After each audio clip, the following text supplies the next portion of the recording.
Consciousness, the way out of pain. Create no more pain in the present. Nobody's life is entirely free of pain and sorrow. Isn't it a question of learning to live with them rather than trying to avoid them? The greater part of human pain is unnecessary. It is self-created as long as the unobserved mind runs your life. The pain that you create now is always some form of non-acceptance, some form of unconscious resistance to what is. On the level of thought, the resistance is some form of judgment. On the emotional level, it is some form of negativity. The intensity of the pain depends on the degree of resistance to the present moment, and this in turn depends on how strongly you are identified with your mind. The mind always seeks to deny the now and to escape from it. In other words, the more you are identified with your mind, the more you suffer, or you may put it like this, the more you are able to honor and accept the now, the more you are free of pain, of suffering, and free of the egoic mind. Why does the mind habitually deny or resist the now? Because it cannot function and remain in control without time, which is past and future, so it perceives the timeless now as threatening. Time and mind are in fact inseparable. Imagine the earth devoid of human life, inhabited only by plants and animals. Would it still have a past and a future? Could we still speak of time in any meaningful way? The question, what time is it? Or what's the date today? If anybody were there to ask it, would be quite meaningless. The oak tree or the eagle would be bemused by such a question. What time? They would ask. Well, of course, it's now. The time is now. What else is there? Yes, we need the mind as well as time to function in this world, but there comes a point where they take over our lives, and this is where dysfunction, pain, and sorrow set in.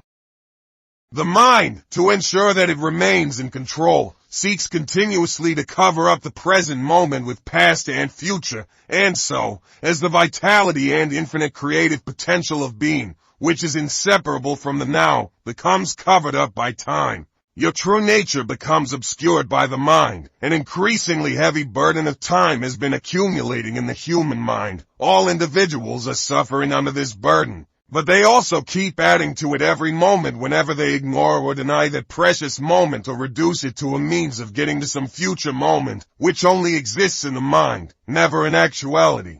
The accumulation of time in the collective and individual human mind also holds a vast amount of residual pain from the past.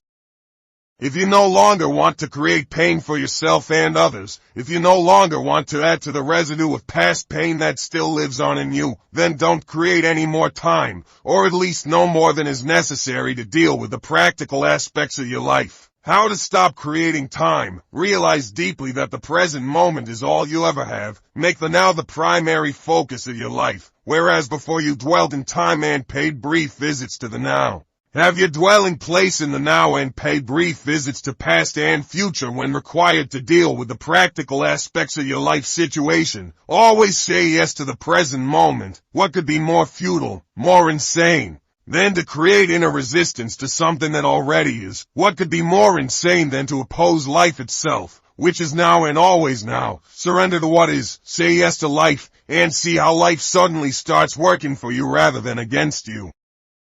The present moment is sometimes unacceptable, unpleasant, or awful. It is as it is. Observe how the mind labels it and how this labeling process, this continuous sitting in judgment, creates pain and unhappiness. By watching the mechanics of the mind, you step out of its resistance patterns, and you can then allow the present moment to be. This will give you a taste of the state of inner freedom from external conditions, the state of true inner peace. Then see what happens, and take action if necessary or possible. Accept, then act. Whatever the present moment contains, accept it as if you had chosen it. Always work with it, not against it. Make it your friend and ally, not your enemy. This will miraculously transform your whole life. Past pain, dissolve in the pain body. As long as you are unable to access the power of the now, every emotional pain that you experience leaves behind a residue of pain that lives on in you. It merges with the pain from the past, which was already there, and becomes lodged in your mind and body. This, of course, includes the pain you suffered as a child, caused by the unconsciousness of the world into which you were born.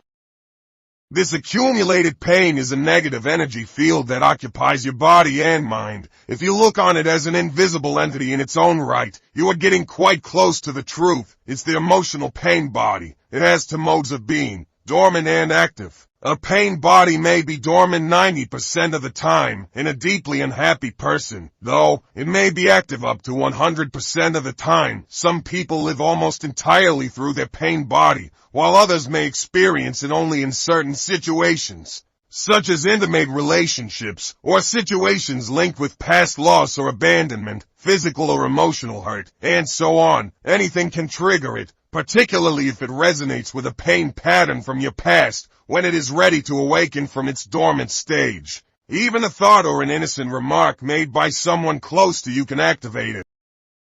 Some pain bodies are obnoxious but relatively harmless, for example like a child who wants to stop whining. Others are vicious and destructive monsters, true demons. Some are physically violent. Many more are emotionally violent. Some will attack people around you or close to you, while others may attack you, their host. Thoughts and feelings you have about your life then become deeply negative and self-destructive. Illnesses and accidents are often created in this way. Some pain bodies drive their host to suicide.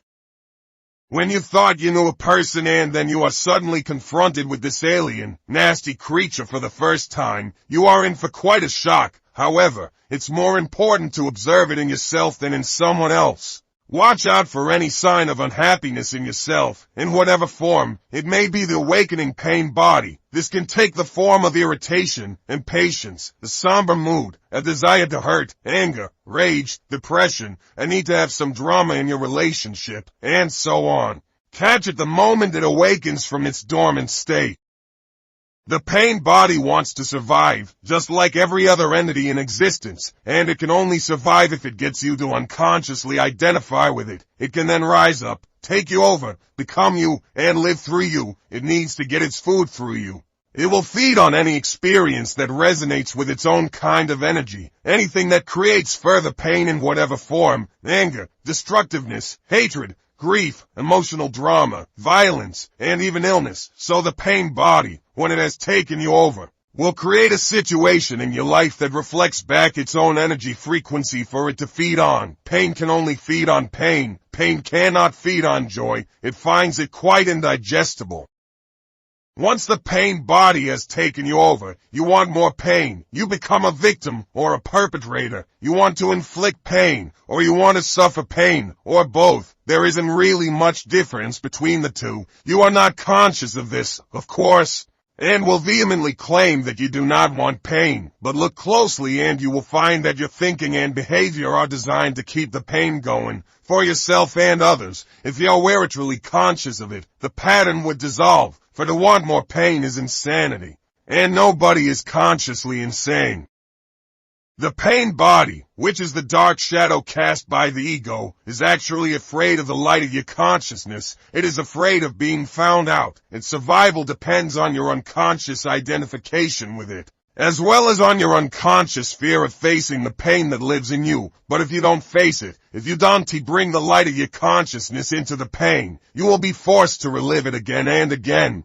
The pain body may seem to you like a dangerous monster that you cannot bear to look at, but I assure you that it is an insubstantial phantom that cannot prevail against the power of your presence.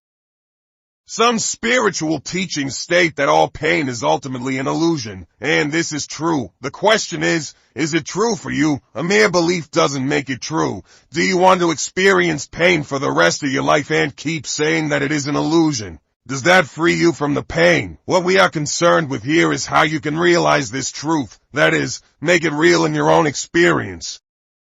So the pain body doesn't want you to observe it directly and see it for what it is. The moment you observe it, feel its energy field within you, and take your attention into it, the identification is broken. A higher dimension of consciousness has come in. I call it presence. You are now the witness or the watcher of the pain body. This means that it cannot use you anymore by pretending to be you, and it can no longer replenish itself through you. You have found your own innermost strength. You have accessed the power of now. What happens to the pain body when we become conscious enough to break our identification with it?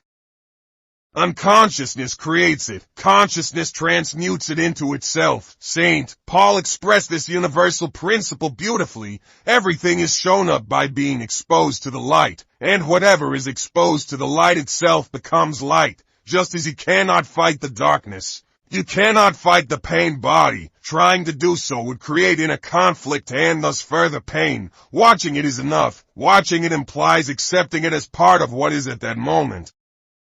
The pain body consists of trapped life energy that has split off from your total energy field and has temporarily become autonomous through the natural process of mind identification. It has turned in on itself and become anti-life, like an animal trying to devour its own tail. Why do you think our civilization has become so life-destructive? But even the life-destructive forces are still life energy.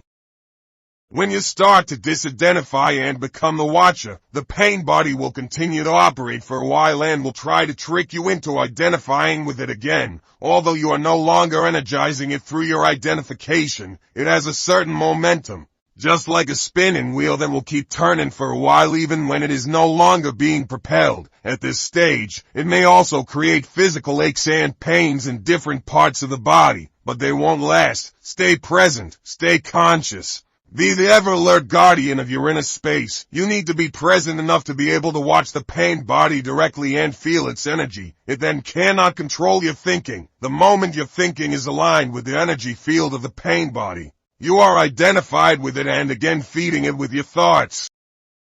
For example, if anger is the predominant energy vibration of the pain body and you think angry thoughts, dwelling on what someone did to you or what you are going to do to him or her, then you have become unconscious, and the pain body has become you. Where there is anger, there is always pain underneath. Or when a dark mood comes upon you and you start getting into a negative mind pattern and thinking how dreadful your life is, your thinking has become aligned with the pain body. And you have become unconscious and vulnerable to the pain body's attack. Unconscious, the way that I use the word here, means to be identified with some mental or emotional pattern. It implies a complete absence of the watcher. Sustained conscious attention severs the link between the pain body and your thought processes and brings about the process of transmutation. It is as if the pain becomes fuel for the flame of your consciousness, which then burns more brightly as a result. This is the esoteric meaning of the ancient art of alchemy, the transmutation of base metal into gold, of suffering into consciousness. The split within is healed, and you become whole again. Your responsibility then is not to create further pain.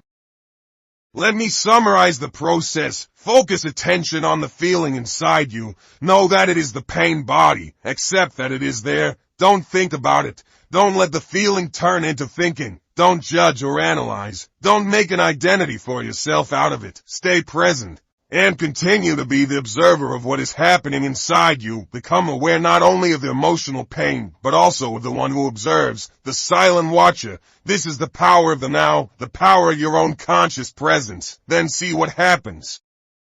For many women, the pain body awakens particularly at the time preceding the menstrual flow. I will talk about this and the reason for it in more detail later. Right now, let me just say this. If you are able to stay alert and present at that time and watch whatever you feel within, rather than be taken over by it, it affords an opportunity for the most powerful spiritual practice, and a rapid transmutation of all past pain becomes possible. Ego identification with the pain body.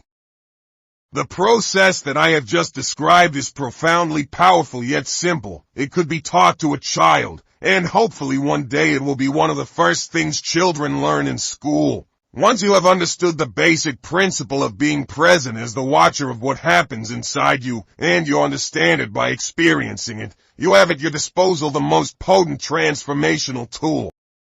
This is not to deny that you may encounter intense inner resistance to disidentifying from your pain. This will be the case particularly if you have lived closely identified with your emotional pain body for most of your life and the whole or a large part of your sense of self is invested in it. What this means is that you have made an unhappy self out of your pain body and believe that this mind-made fiction is who you are. In that case, unconscious fear of losing your identity will create strong resistance to any disidentification. In other words, You would rather be in pain, be the pain body, than take a leap into the unknown and risk losing the familiar and happy self.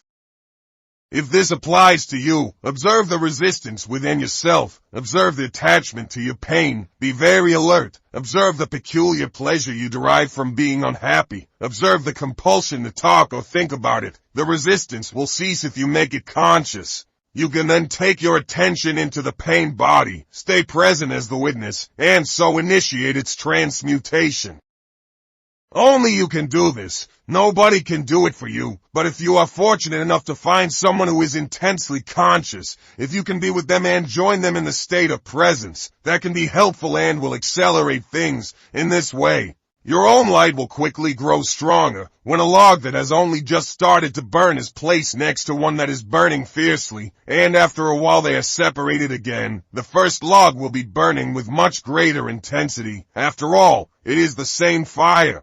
To be such a fire is one of the functions of a spiritual teacher. Some therapists may also be able to fulfill that function, provided that they have gone beyond the level of mind and can create and sustain a state of intense conscious presence while they are working with you. The origin of fear. You mentioned fear as being part of our basic underlying emotional pain. How does fear rise, and why is there so much of it in people's lives, and isn't a certain amount of fear just healthy self-protection? If I didn't have a fear of fire, I might put my hand in it and get burned.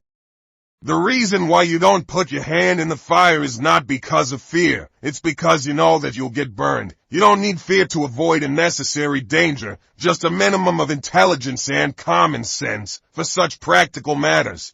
It is useful to apply the lessons learned in the past. Now if someone threatened you with fire or with physical violence, you might experience something like fear. This is an instinctive shrinking back from danger, but not the psychological condition of fear that we are talking about here. The psychological condition of fear is divorced from any concrete and true immediate danger. It comes in many forms: unease, worry, anxiety, nervousness, tension, dread, phobia, and so on. This kind of psychological fear is always of something that might happen, not of something that is happening now. You are in the here and now, while your mind is in the future. This creates an anxiety gap. And if you are identified with your mind and have lost touch with the power and simplicity of the now, that anxiety gap will be your constant companion. You can always cope with the present moment, but you cannot cope with something that is only a mind projection. You cannot cope with the future.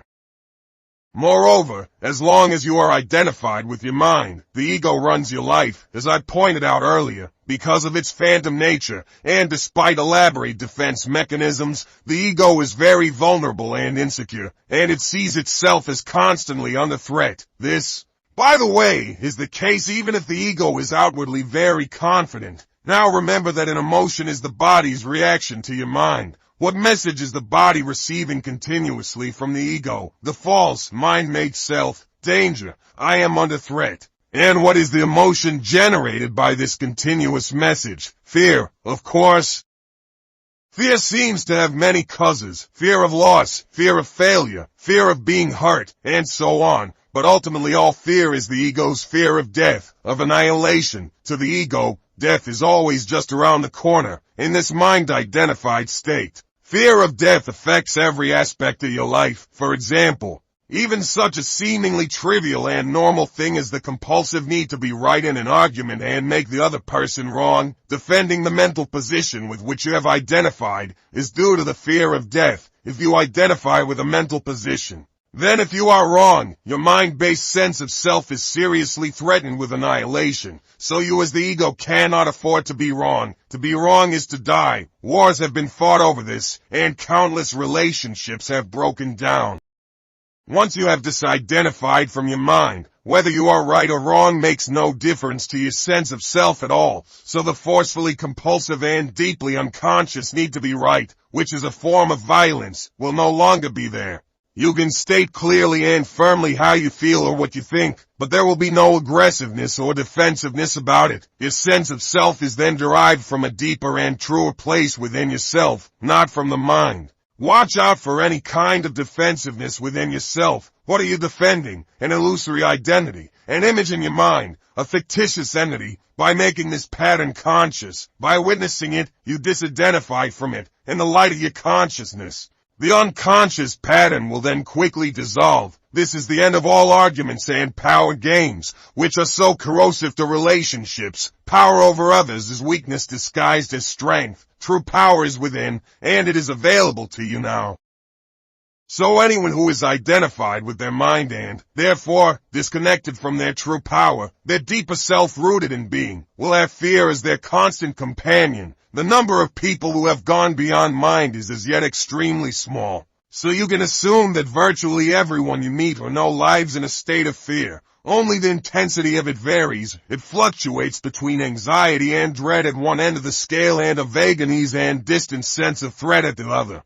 Most people become conscious of it only when it takes on one of its more acute forms. The ego's search for wholeness.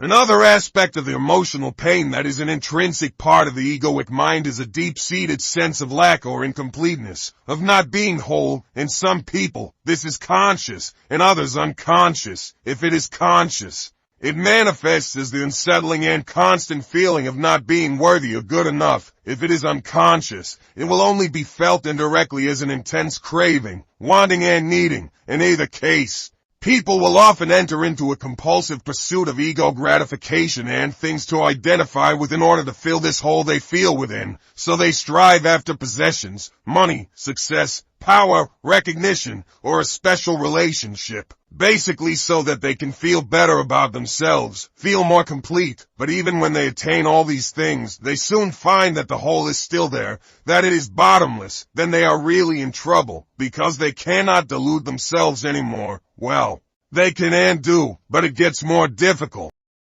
As long as the egoic mind is running your life, you cannot truly be at ease. You cannot be at peace or fulfilled except for brief intervals when you obtain what you wanted, when a craving has just been fulfilled. Since the ego is a derived sense of self, it needs to identify with external things. It needs to be both defended and fed constantly. The most common ego identifications have to do with possessions, the work you do, social status and recognition, knowledge and education, physical appearance, special abilities, relationships, personal and family history, belief systems, and often also political, nationalistic, racial, religious, and other collective identifications. None of these is you. Do you find this frightening, or is it a relief to know this? All of these things you will have to relinquish sooner or later. Perhaps you find it as yet hard to believe, and I am certainly not asking you to believe that your identity cannot be found in any of those things.